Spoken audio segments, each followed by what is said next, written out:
وكذلك جعلناكم أمة وسطا لتكونوا شهداء على الناس ويكون الرسول عليكم شهيدا وما جعلنا القبلة التي كنت عليها إلا لنعلم من يتبع الرسول ممن ينقلب على عقبيه وإن كانت لكبيرة إلا على الذين هدى الله وما كان الله ليضيع إيمانكم إن الله بالناس لرؤوف رحيم. الله متعال در این آیت این را بیان میکنه، میگه قسمی که ما قبله شما را حکم میکنیم که دور بتین، به خاطر که کعبه بهترین بود دیگه. در قبله ها در مساجد اولین مسجد کعبه است و ثوابشان بالاست. قسمی که این نعمت تحویل قبله را بر شما دادیم، همین قسم ما شما را گردانیدیم و کذالک همین قسم گردانیدیم شما را امتا وسطا، یعنی مثل که هدایتتان کردیم به اسلام، بهترین قبله شما را حکم کردیم دور بتین روی تانا. جعلناکم گردانیدیم شما را امتا وسطا، یک امت بهتر، امت افضل، امت خیر و عادل. لتکونوا شهداء علی الناس، تا که شوین شما مؤمنین شهدا گواهان باشین علی الناس، به بالای مردم.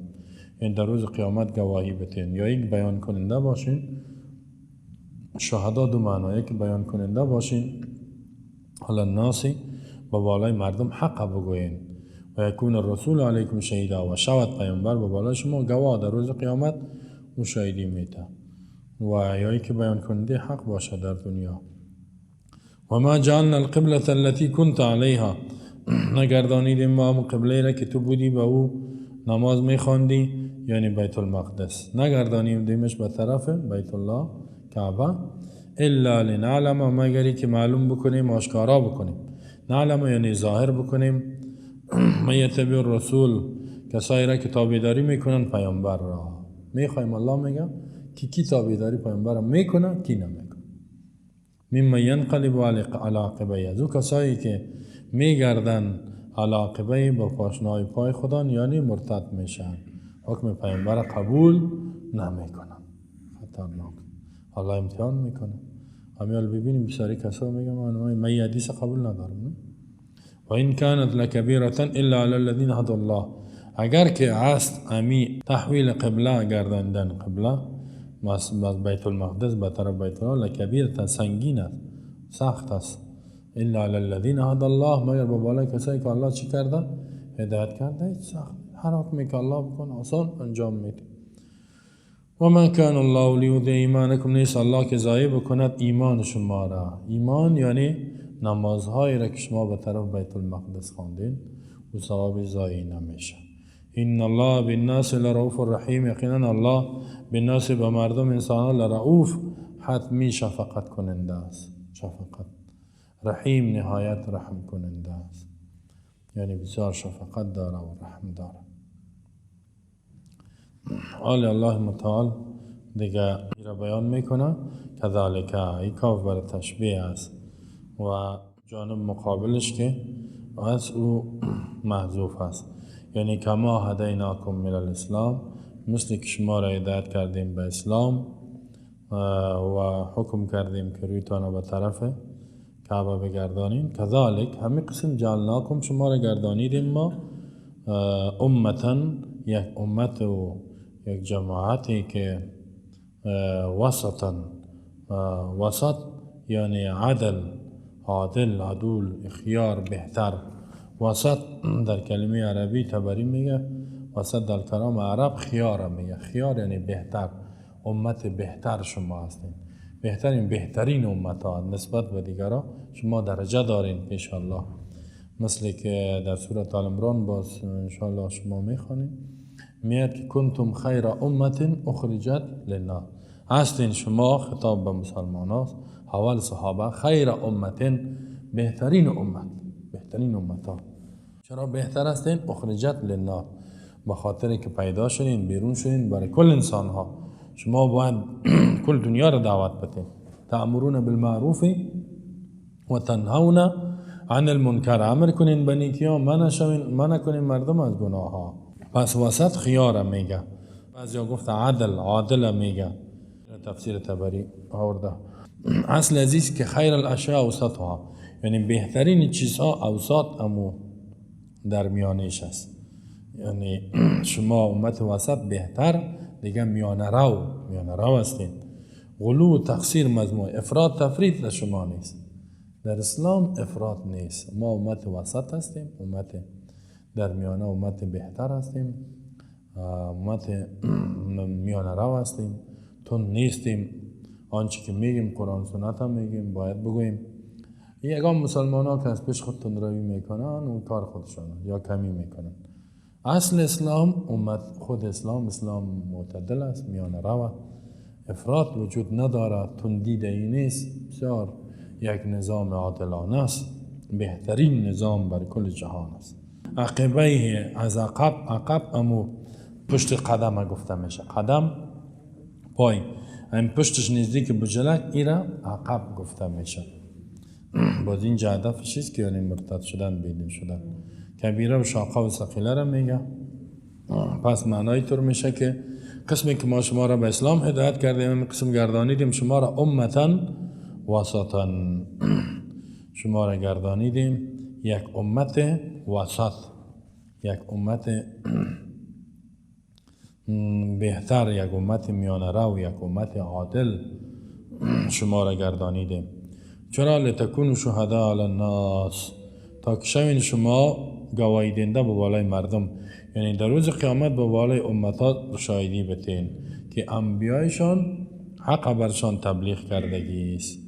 و یکون رسول علیکم شهیدا، و پیامبر به بالای شما شاهدی بته که برتان حق رساندگی است.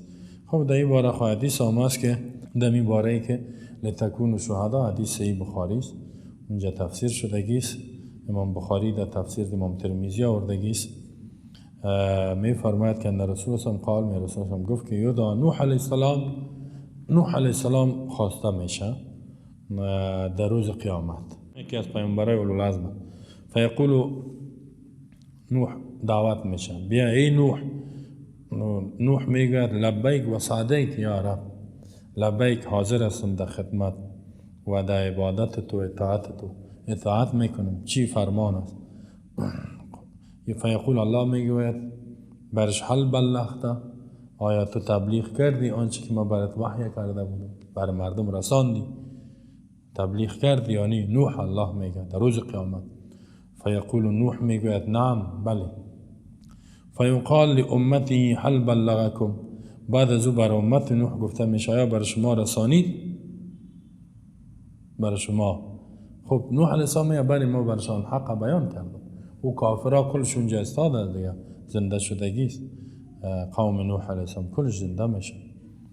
بعد از او الله میگه بر امتش میگه که آیا نوح بر شما تبلیغ کرد یا نه؟ حق برتان رسان؟ فیقولون، امت نوح میگویند ما جاءنا من نذیر، انکار میکنند نامدگیست ما را کسی دعوت دهنده و ترساننده، هیچ چیز به ما تبلیغ نکرده. قوم نوح علیه السلام میگه کسی را به ما نشان نداد. یا الله میداد ما کی کفر میکردیم، شرک نمیکردیم، کسی نامده، انکار میکنن در روز قیامت. فیقول الله میگوید بر نوح من یشهد لک، کی بر تو شاهدی میده؟ نوح میگه تو تبلیغ کردی؟ میگه بله. و منکر است؟ تو میگی نه. شاهدت کیست؟ اینا کسی که دعوا داره که میکنه کردیم شاهد بیاره. باز فیقول نوح علیه السلام میگوید که شاهدای من محمد و امته فیشهدون انه قد بلغ، میگه شاهدای من محمد است و امتش است. یعنی الله میگه تو بر اونا قرآن نازل کردی، کتاب نازل کردی، دوی بود و شاهدی میتن که من رسانیدگیست. بعد از امت رسول الله صلی الله علیه و صحابه و امت بهتر میاد، صالح مؤمنین صالح شاهدی میتن که بله نوح علیه السلام قال رب اینی دعوت قومی لیلا و نهارا، شب و روز دعوت، 9.5 سال دعوت کرد. ولی اینا چی کردن؟ فاصروا و استکبروا استکبارا، با گناه اصرار کردن و جعلوا اصابع دستار تا گوشه خودان ماندن، تکبر کردن، قبول نکردن، اطاعت نکردن. به این خاطر معنیش است که لتکونوا شهداء علی الناس، تا که شما شما امت بهتر هستین، شما مؤمنین شهدا گواه به بالای مردم، یعنی به بالای قوم نوح علیه السلام دیگه انبیا شاهد شوین. و یکون الرسول علیکم شهیدا، پیامبر به بالای شما اونا شاهد شود. شما شاهدی بتین که انبیا تبلیغ کردن و پیامبر به بالای شما شاهدی میته که حق رساندگی است. و ما جعلنا القبلة التي، یکی خود شهید به معنای گواه در روز قیامت در دنیا نی. دومی که شهید به معنای بیان کننده، معنای تو میشه تا که شوین ما شما را امت بهتر گردانیدیم، یا این مطابق وایه دیگه از کنتم خیر امت لتکونوا شهدا، تا که شوین شما مؤمنین شهدا بیان کننده حق، قرآن بیان کنین، سنت علی الناس به بالای مردم، یعنی کل دنیا را شما دعوت و پیامبر بر شما بیان کنه، شما با مردم بیان کنه. پس این آیت که ما شهید به معنای بیان بگیریم، معنای تو میشه کنتم خیر امت اخرجت للناس، شما بهترین امت هستید. اینجا میگه که امتا وسط لتکونوا شهدا، اونجا میگه اخرجت للناس تأمرون بالمعروف و تنهون عن المنکر. بیرون شدین برای کل انسان ها، یک جوان مومن، مرد از زن، دختر از بچه، باید برای کل یکی کار کنه، به زندگی خود نه، کل دنیا را دعوت بده، قرآن برای کل یکی برسانه. خود اصلاح میکنه دنیا را اصلاح کنه، جامعه را اصلاح کنه، دنیا را اصلاح کنه، قرآن برسانه، تربیه کنه امت. این وظیفه‌ش است. کنتم خیر امت اخرجت للناس تأمرون بالمعروف و تنهون عن المنکر. به معروف، به فرایض، واجبات، سنن، مستحبات امر کنین، تشویق کنین و از گناه ها، حرام ها، کفر، شرک و غیره گناه ها منع کنین، مانع شوین. یکی خوب مانع شدن تبلیغ است، دوم تربیه، سوم تطبیق نظام الله با ایجاد حکومت قوی اسلام تنفیذ کنید. این وظیفه کلی امت است. هم 1.5 میلیارد مسلمان که حالا میگن 2 میلیارد نزدیک هستیم شویم، وظیفه کلشان است که فقط و فقط نظام الله را در کل دنیا برسند، آگاهی بتن به مردم، تبلیغ بکنن، دعوت بکنن، فرض است، حتی فرض است. زیرا در سورة آل عمران الله امر کرده ولتکن منکم امه، باید موجود شود، امر کرده منکم از شما مؤمنین امتی یدعون الى الخیر، که دعوت بتن بخیر، و یأمرون بالمعروف و ینهون عن المنکر، با فرایض امر کنند، از گناه مانع شوند، و اولئک هم المفلحون، اینا کامیاب است. الله در سورة آل عمران این توضیح داده که فرض است. در سورة توبه می فرماید المؤمنون والمؤمنات بعضهم اولیاء بعض، مردای مؤمن، زن مؤمن بعضش دوستای بعض دیگر است، یعنی باید دوستی ناصر و مدد کننده است. یک مؤمن دیگه خدا کمک کنه. در چی کار؟ در راه دعوت. یعنی کار اسلام کار جمعی است، با جماعت، با یک جمع واحد، امت واحد، فکر واحد، عقیده واحد، مطابق قرآن دعوت بده. یأمرون بالمعروف و ینهون عن المنکر، این در سورة توبه است. امر کنن به نیکی‌ها، منع کنن از گناه. این وظیفه ماست، این فرض است. و رسول الله هم در حدیث میگه من را منکم منکرا فلیغیره بیده فإن لم یستطع فبلسانه و ان لم یستطع فبقلبه و ذلك اضعف الایمان. کسی از شما گناه را دید، هر مسلمان، مرد، زن، دختر از بچه، ذکور از اناث، فلیغیره، تغییر بده و گناه را بیده، با دست. دیدی گناه زور داری با دست مانعش نکنی، گناه نمیمانم، نشد یک سیلی کشش کن. باز میگه فإن لم یستطع، اگر توانایی نداشت، مورد سیلی دیه 10 سیلی در دان ازی میزنه، با چیکار کنه؟ فبلسان، با زبان بگوید.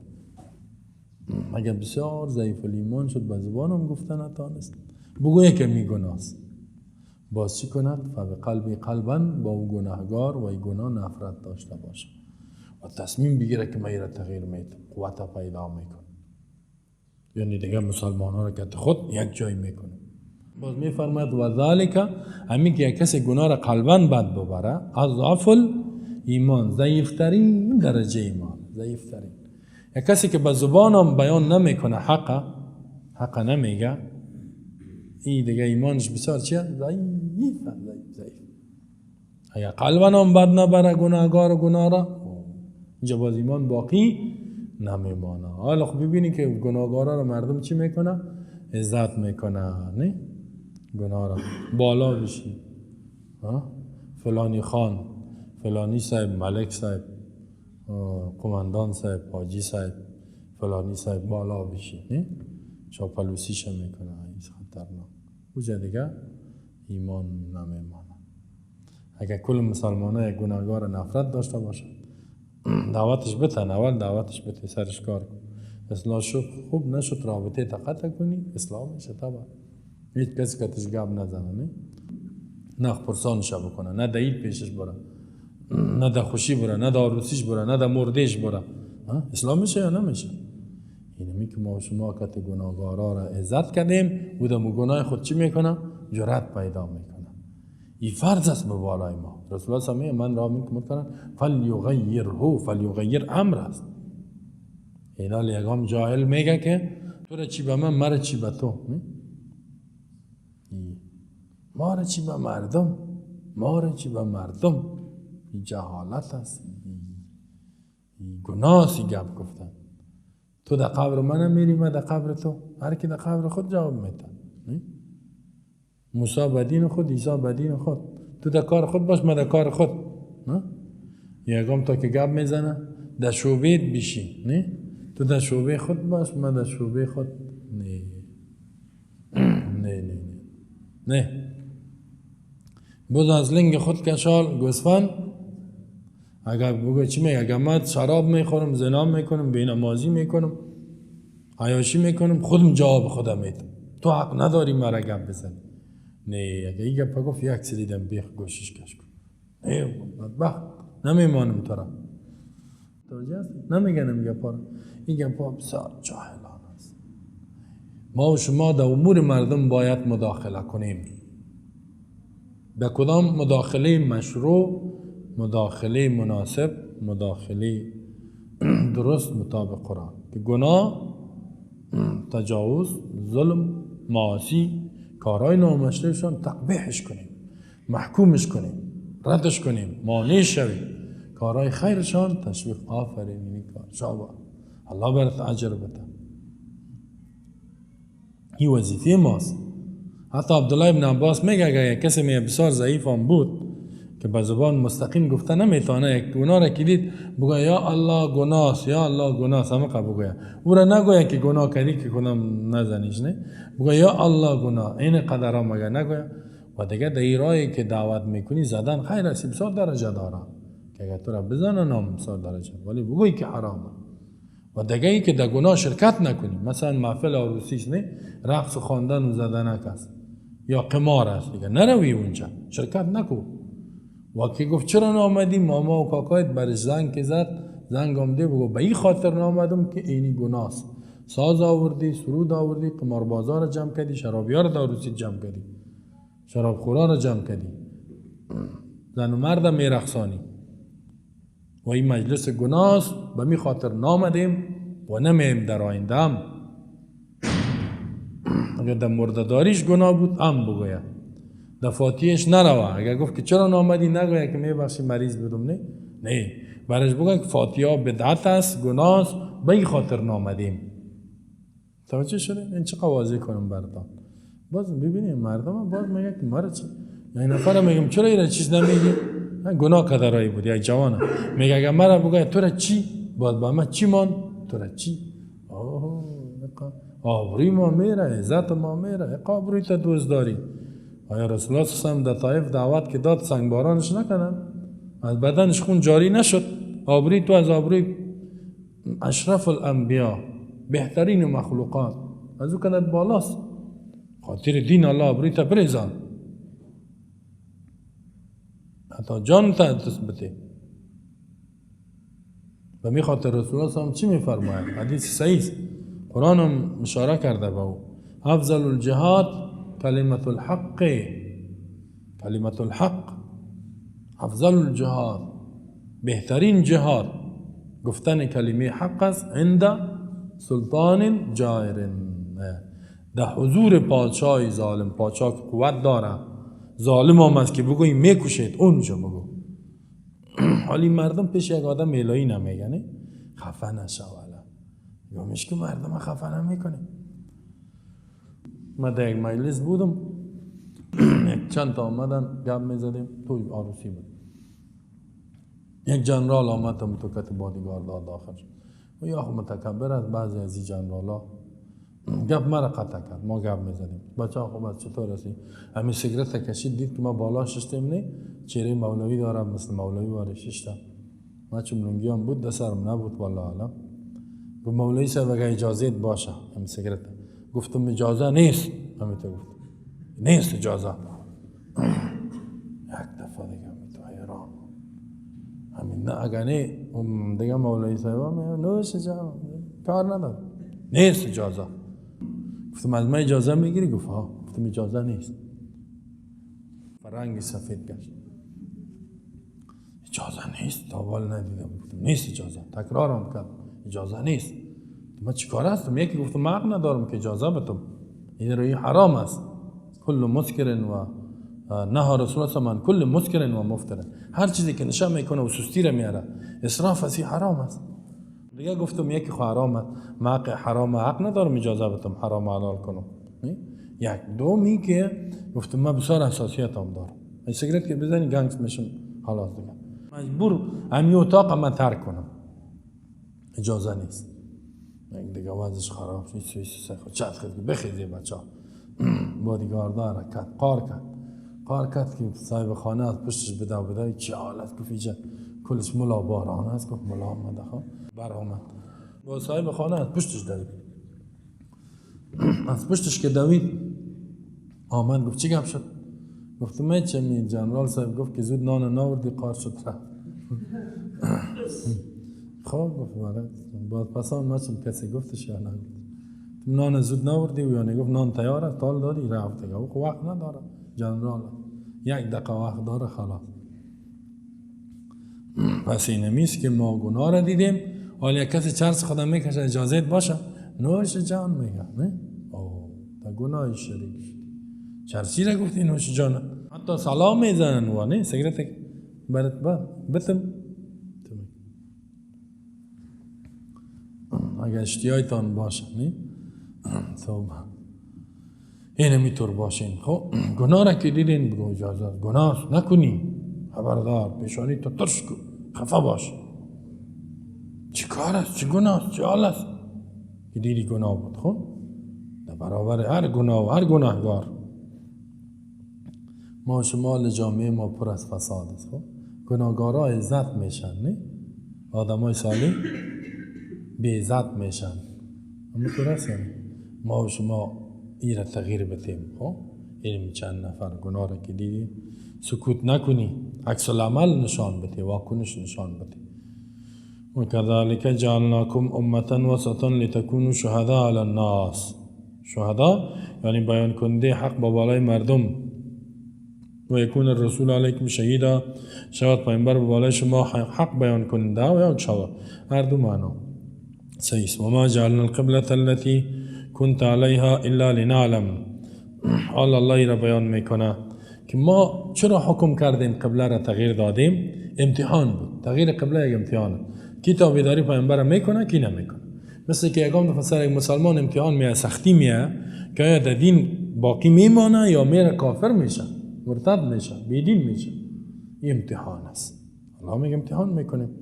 مثلا یک مسلمان سرمایه دار باشه خوب دینداری میکنه، فقیر که شد با مریضی گرفتش خوب مصیبت آمد، خانم دست داد، اولادار دست داد، اینجا معلوم میشه. اینجا معلوم میشه که با اسلام باقی میمانه یا نه. مثل که یکم تا پدرش بمرنه وقت نماز باشه ساعت جگر خونه برش بگه که بریم که وقت جماعت است، برو جماعت، حساب ما خراب است، اینجا نفر مرده تو میگی در جماعت بریم. این همی مصیبت میایه بخاطر که تو چی میکنی. و رسول الله هم قانونشی بود که حتی در وقت امتحانی زود به الله رجوع میکرد، زود عبادت میکرد. یک مصیبت میامد مثلا طوفان در مسجد میدوید نماز میخواند، ما شما مصیبت بیا به طرف گناه میدوید. و ما جعلنا القبلة التي و ما جعلنا نگردانیدیم ما، یعنی ما امر نکردیم ما بچی تو را پیامبر به توجه کردن القبلة التي كنت علیها، امو قبله که تو دو بودی، یعنی روی تا به طرف از اون میگشتاندی نماز میخواندی. نگرداندیم ما قبله کنت علیها یعنی بیت المقدس به طرف چی؟ بیت الله، یعنی صرفناک عنها الی الکعبه، گردانیدیم تو را به طرف کعبه مشرفه و کعبه معظمه.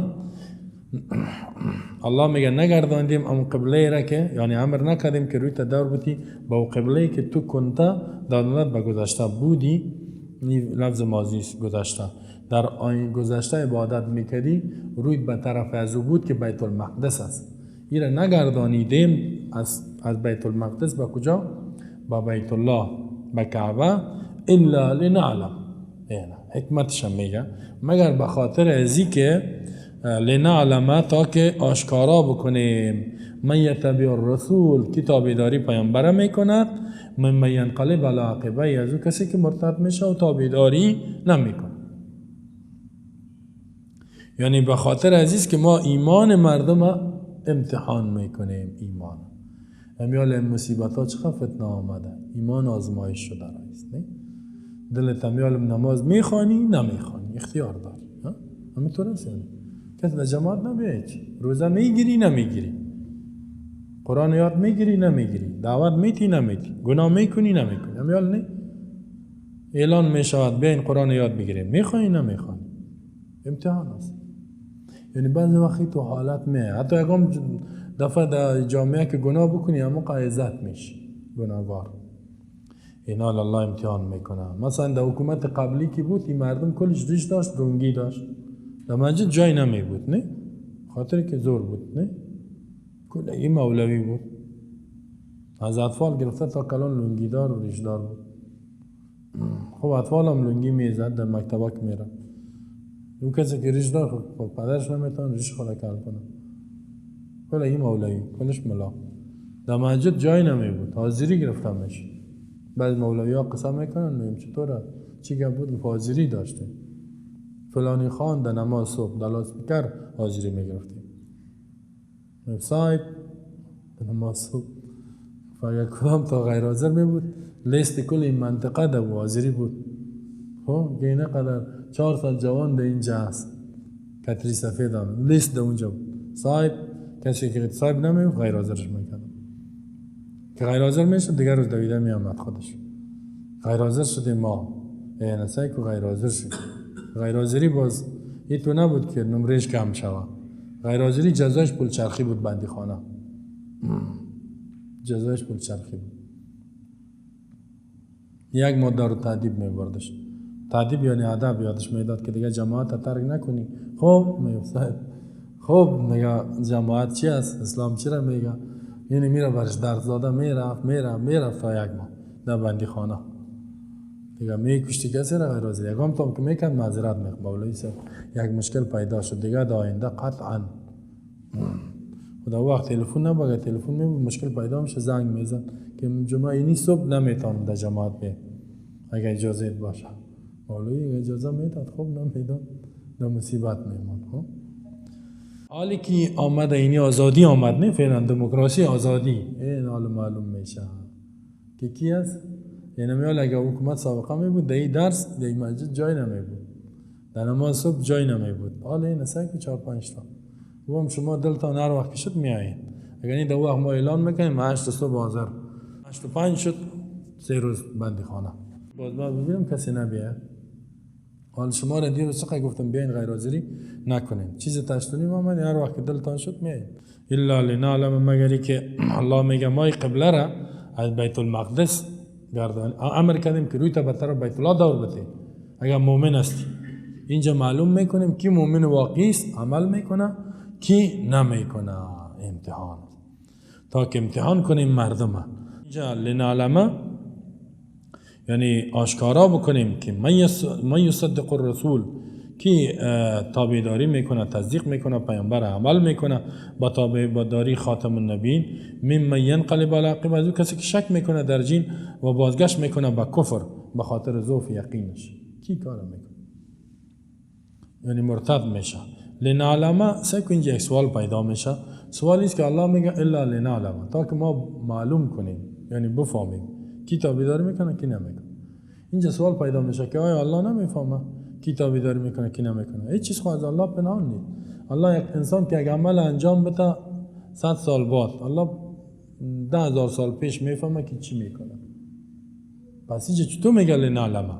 سوال جوابش اینه که لنعلم یعنی لنظهر، تا که آشکارا بکنیم به مردم، یعنی این را معلوم بکنیم در عمل معلوم کنیم، بر مردم آشکارا کنیم و فرق بکنیم در بین کسای، جدایی بیاریم در بین کسایی که تابعداری پیامبر میکنه و نمیکنه. همین امتحانا که آمد مؤمنین مخلص معلوم میشه.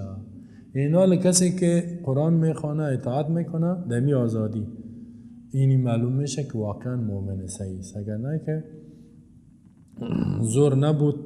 زور بود اطاعت کرد، نبود نکرد، او فهمیده میشه که چندان مؤمنی نیست. بعد از این میفرماید و این کان لکبیرة الا علی الذین هدی الله و این کانت لکبیرة، اگر کس اینمی تحویل قبله گشتن یعنی از بیت المقدس به طرف بیت الله لکبیرة حتمی سنگین است، سخت است، سخت تمام میشه. الا علی الذین هدی الله، مگر به بالای کسایی که الله اونا را هدایت کرده است، توفیق عمل داده، مؤمنین. یعنی به بالای مؤمن سخت نیست. خب در اون وقت که بود امو یهودیان بعضش ایمان آورده بود که برو پیامبر به طرف بیت المقدس میخوانه، شاید که در دین ما بیایا. وقتی که الله حکم کرد که او طرف دور بتیروی تا از طرف جنوب بود، رسول الله صلی الله علیه و آله حکم که آمد یا نماز دیگر بود یا پیشین، روی خود دور داد به طرف شمال، به طرف جنوب، به طرف شمال میخوان، جنوب دور داد روی خود. که جنوب دور داد این ایجاست که یهودیایی که به خاطر یگان مطلب مسلمان شده بودن کلش کافر شد. پس گفت نه، گفتی به قبله ما را قبول ندارم، ما گپی از را قبول نداریم، فرمانش قبول نداریم. پیامبر قرآن برشان خوان گفت حکم الله است، حکم ما نیست، حکم ما نیست، از الله است. ما خود گپ از پیش خود نمیگم، از پیش خود کار نمیکنم. و ما کان الله لیضیع ایمانکم، جواب سوال است. خب یک سوال پیدا شد بر مؤمنین 17 ماه به طرف بیت المقدس نماز، 17 ماه. اونا برشانی سوال پیدا شد که همین نمازایی که 17 ماه عبادت کردیم ضایع شد، کلش هیچ شد؟ الله میگه نه، الله ایمان شما را ضایع نمیکنه. ایمان اینجا صلات، نمازایتانه، ولی نماز ایمان گفته، از این فهمیده میشه که ایمان جز چی؟ عمل جز ایمان است. نماز ایمان، عمل جز چی است؟ ایمان است. مثل که در حدیث میاد که الایمان بضع و 70 شعبة، ایمان 77 بخش داره، اولها یا افضلها کلمت لا اله الا الله، گفتن کلمه توحید است، و ادناها اماطة الاذى عن الطریق، یک چیز ضررناک از راه دور کردن، او را رسول الله ایمان گفت. و این مسلک اهل حدیث، اهل سنت و الجماعت اهل حق است و این راجح است. کسایی که میگه ایمان در عمل داخل نیست نظرشان ضعیف است. جمهور علما میگن نه، یعنی عمل در ایمان داخل است. الله اینجا تسلی داد برشان که نیست الله لیضیع ایمانکم، که ضایع بکند ایمانکم یا نمازایتان به طرف بیت المقدس. صحیح نیست، یعنی الله اینطور نمیکنه، او ثوابش هست، بلکه به او ثواب میده. میگه این سوال کردن کسایی که مرده بود به طرف بیت المقدس نماز خواه، مرگش آمده بود، که اونا چطور شد؟ الله گفت سابقه حکم سابقه بود، او الله اعمالشان برباد نکده. ان الله بالناس لرؤوف الرحیم، یقینا الله به مردم شفقت کننده و مهربان است. یعنی سعی کنید الله عظیم است رحمتش به بندایش، یعنی اعمالشان صالحشان ضایع نمیکنه. هر عمل نیکی که انجام بدیم پیش الله ثابت است.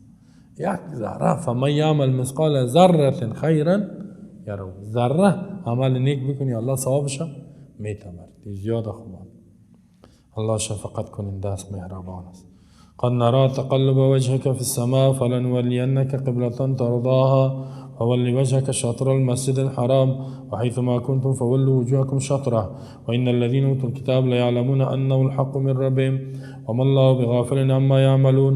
یقینا ما میبینیم تقلب وجهك، بار بار گردانیدن روی تای پیامبر، فی السماء به طرف آسمان، فلنولینک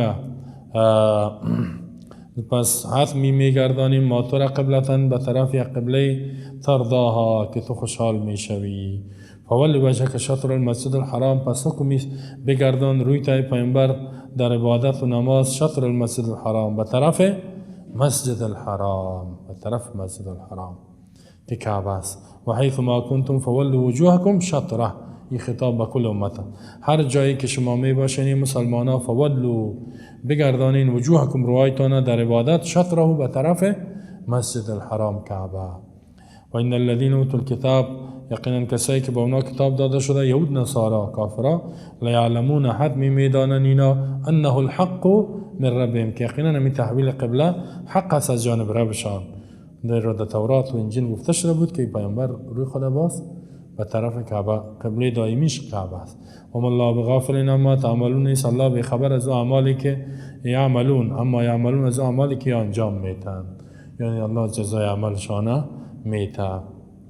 اینجا دیگه قد نرا تقلب وجهک، اما حالت پیامبر را بیان میکنه. میگه رسول الله صلی الله علیه و سلم وقتی که به طرف که چیز نماز میخوان، به طرف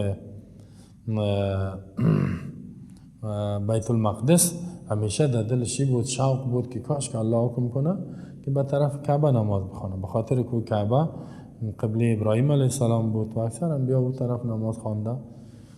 دیگه یهودی هم یکم گپا میزدن رسول الله صلی الله علیه و یهودی هم که چون که طرف بیت المقدس نماز میخوان، یا میگفت قبله ما را قبول کنی انشالله داینده دیگه چیزای ما را قبول میکنی. رسول الله هم یه ذره جگرخون میشد و خوش بود که به طرف کعبه بخوانه، به خاطر کعبه فضیلت و برتریش شنیده بود و میفهمید.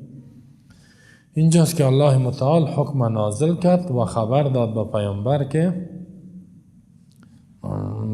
خبر داد که ما تو را می دیدیم که می خوش داشتی که روی به طرف بیت الله گردانیده شا، این حکم کردیم. الله می قد نرا، یقینا ما می بینیم تقلب وجهک، بار بار گردانیدن رویت را، یعنی بسیار می بینیم که تقلب چی را میگه، تردد، رفت آمد، یک چیزی که زیاد انجام میتاو سر میکنی و میکنی، یعنی بار بار گردانیدن وجه که رویت فی السما، فی السما یعنی الاس به طرف آسمان، فی بمانه الاس، به جهت آسمان رویت میگردانی، به خاطر شوق ازی قبله گردانیده شد. چرا پیامبر آسمان سعی میکرد؟ زیرا وحی از طرف چی میامد؟ آسمانی. سعی میکرد که جبرئیل بیا امی حکم بیاره، اینطور بود، یعنی الله حکم نازل کنه، زیرا پیامبر بدون حکم الله هیچ کاری را نمیکرد. پس در عبادت ما و شما میتور هستیم، نباید بدون حکم الله و رسولش کدام چیزی را از پیش خود ایجاد کنیم تا که الله نگفته باشه. پس الله میگه ما ای را میدیدیم که تو رویت میگردانی، یعنی شایق بودی که قبله دائمیت بیت الله باشه، کعبه باشد. فلنولینک قبلة ترضاها، پس حتمی ما میگردانیم تو را پیامبر به قبله که تو راضی میشوی، خوش میشوی، یعنی قبلا هم خوش داشتی، حالا هم خوش میشوی. پس فولی وجهک شطر المسجد الحرام، این حکم نازل شد بگردان رویت را شطر المسجد الحرام، یعنی در نماز به طرف مسجد حرمت. حرام حرمت و عزت، مسجدی که صاحب عزت است، صاحب حرمت است، صاحب مقام است پیش الله، یک رکعت نماز 1 لک ثواب بشه. بگردان شطر، بعضی ها میگه عین چیزه، به طرف عینش بگردانی. خب یک کسی که روی خود به طرف قبله دور میته چه قسم باشه؟ کدامش بهتر است؟ اگر این تو شو امکانش باشه، مثل که هست فعلا، سابق یه ذره چیز بود که روی خود به طرف عین کعبه، یکی کعبه است که اونمو مربع شکل است، نه این تو بلند است، نه کعبه شما دیدین خود کعبه و سایش کم است دیگه، بسیار کم است، بلند. یکی کعبه است، یکی مسجد الحرام. مسجد الحرام با سایش وسیع است، بسیار یک سایه وسیع دیگه، مثلا از اینجا تا کجا، تا سایه پانتون چارایی این قدر هم میگیره. خب این مسجد الحرام.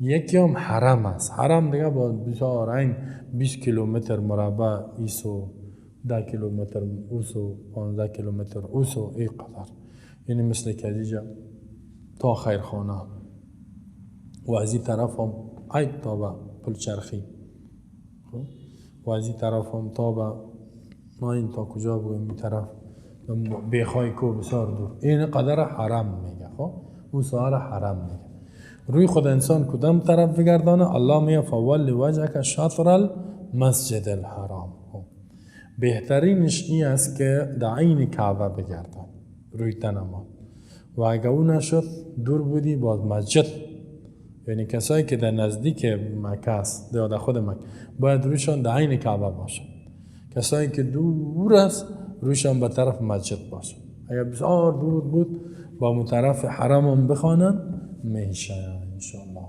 اینا ولی بهتر است که رویش اگر هر سایه است امکانش باشه به عین کعبه بخوان حالا الحمدلله قبل نماز نه یه قبل نماز موبایل هم برآمده دو که شیرش کو چیزی ثبتش کو اینستالش کنه دمو بانش در سایه که باشه موبایل بان و منوکش تا کعبه ما دور میخوره مسار نشان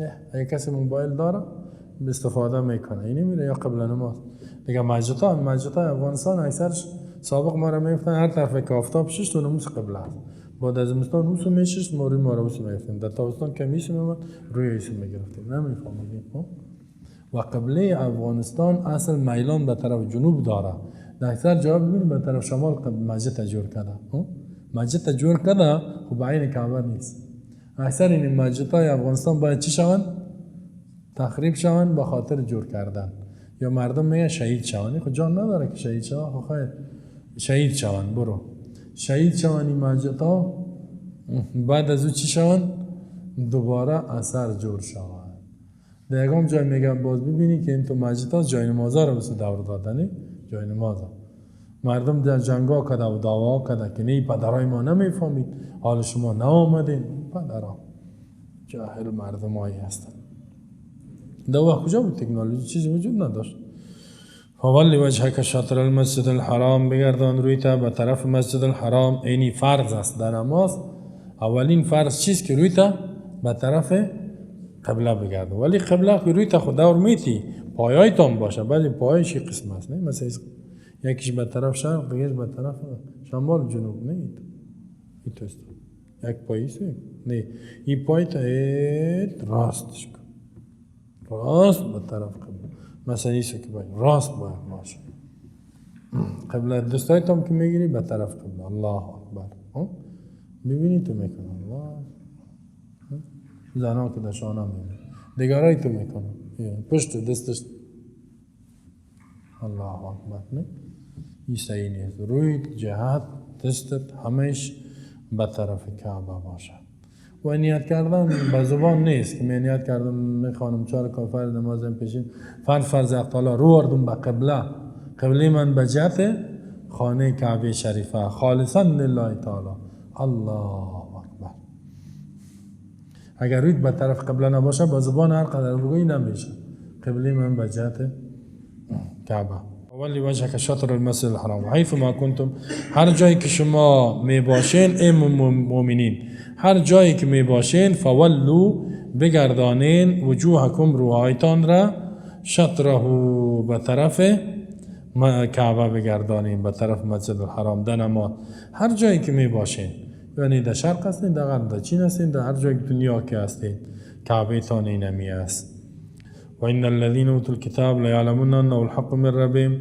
یقینا کسایی که به اونا کتاب داده شد این جرات به بالا یهود میکنه یهودیا میگن در کتاب ما این نیست الله میگه نه یهودیا دروغ میگن در تورات ما گفته بودم الله تا در تورات نازل کرده بود که آخرین نبی میاد قبله دائمیش کعبه میباشه اینطور گفته یقینا کسایی که اهل کتاب هست یعنی یهود نصارا لیعلمون میفهمن که می تحویل قبله انه می تحویل قبله حق است راست است درست است بر ربهم از جانب ربشان میفهمن لیکن یفتنون الناس دفتم نمیپرتن مردم در گمراهی میپرتن به القای شبهات شک و شبهه ایجاد میکنه که نه دین گشته و قبله را اعلام کرده و اینطور کرده و اونطور کرده وما الله بغافل عما یعملون نیست الله غافل به خبر از اعمالی که انجام میدن یعنی هیچ چیز از الله پنهان نیست در این تهدید است وعید وعده عذاب است به کسایی که عمل نمیکنه الله میگه من عمل اینا را خبردار هستم جزای عملشان میتم اگر اینا خود اصلاح نکنن حتمی جزای خدا نمیبینن.